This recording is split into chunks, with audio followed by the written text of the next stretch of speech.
বলি, শুনুন আগে শুনুন। আরে ছেলে মেয়েদের চাকরির প্রয়োজন নেই, আমি তো দিতে চাই, তোমরা কোর্টে যাচ্ছ কেন? কোর্টে গিয়ে আটকাচ্ছ কেন?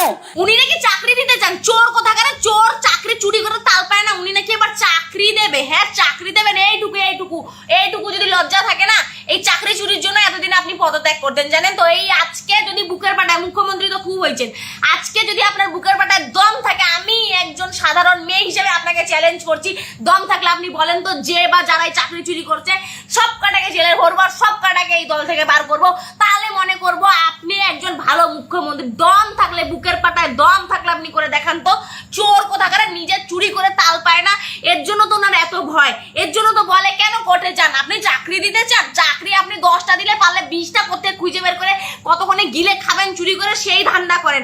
চোর কোথাকার চোর মুখ্যমন্ত্রী, আপনার রাজত্বকালে গোটা বাংলা অপাতে গেল আপনার জন্য, আপনার জন্য। আজকে আমাদের বাংলার দুর্দশার জন্য একমাত্র আপনি দায়ী। বুকের পাটায় দম থাকলে চোর ধরে দেখান আর জেলে ভরে দেখান, চোর ধরে নিয়ে তাকে সাসপেন্ড করুন আপনি আপনার দল থেকে, দম দেখবো আপনার কতখানি।